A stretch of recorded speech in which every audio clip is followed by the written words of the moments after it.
অনেক দিনের একটা ইচ্ছা ছিল, সেই ইচ্ছাটা আজকে পূরণ করব। কি ইচ্ছা ছিল সাথে থাকুন, দেখতে পাবেন। হ্যালো এভরিওয়ান, আসসালামু আলাইকুম। কেমন আছেন সবাই? আলহামদুলিল্লাহ, আমি তো অনেক ভালো আছি। তো আমরা তো খালা শাশুড়ির বাসায় আসছি, খিদ্র মাটিয়াতে, বেলকুচিতে।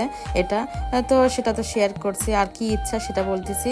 আমরা আজকে সবাই মিলে গোলাম মামার হোটেলে যাচ্ছি, এটাই ইচ্ছা ছিল।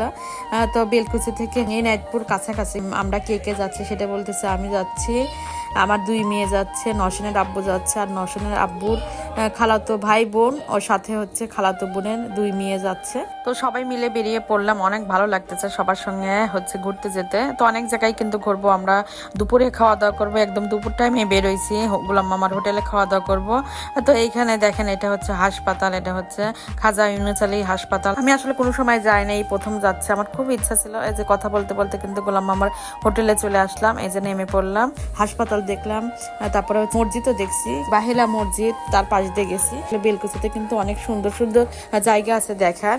তো এই ইচ্ছাটা ছিল। অনেক গল্প শুনছি গোলাম মামার হোটেলের রান্না খুব মজা, অনেক কিছু শুনছি। এই যে অবশেষে গোলাম মামার দেখা পেয়ে গেলাম। আসলে মানুষটা যে এত সরল সোজা সাধারণ একটা মানুষ, সে নিজের কাজ নিজে করে।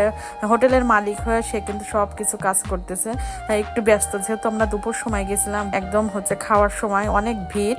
তো খাবার বাড়তেছে সব, আর এত পরিমাণে ভিড়, জায়গা পাওয়াই কঠিন ছিল। তারপরেও আমরা হচ্ছে একটু অপেক্ষা করে জায়গা পেয়ে গেছি। আর এই দেখেন কি কি রান্না করছে। এখানে কিন্তু অনেক রকম আইটেম ছিল। এখানে বিশেষ করে চিংড়ি মাছ, গরু মাংস, অনেক রকম আইটেম ছিল। বাইম মাছ, গোসুই মাছ, তারপরে আর মাছ, অনেক রকম আইটেম ছিল। মুরগির মাংস, অনেক খাবার ছিল। তো আমরা সবকিছু কিন্তু খাবারগুলো নিচে। এই ফাঁকে একটু আবার কথা বলতেছি গোলাম মামার সঙ্গে। আসলে মানুষটা কিন্তু অনেক ব্যস্ত, তার মধ্যে আমাদেরকে সময় দিছে। আর এত সাদা মাটা মানুষ।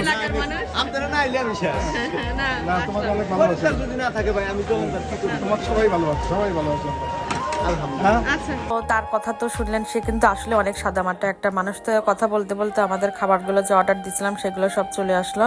তো আমরা খাবার অর্ডার দিয়েছিলাম, কিন্তু সব আইটেমই খাবারগুলো অর্ডার দেওয়া হয়েছে। এর মধ্যে নাকি মুড়ি ঘন্টাটা বেশি স্পেশাল এবং চিংড়ি মাছটা নাকি বেশি স্পেশাল। আসলে আমি তো প্রথম গেছি।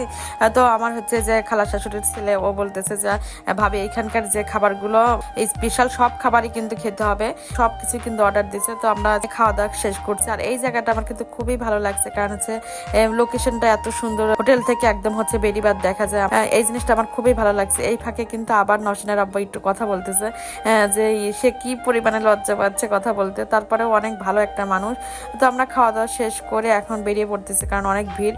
এর মধ্যে যে এটুকু সময় দিচ্ছে, এটা কিন্তু বিশাল ব্যাপার, কারণ সে খুব ব্যস্ত। সে নিজের হোটেলে নিজেই কাজ করতেছে।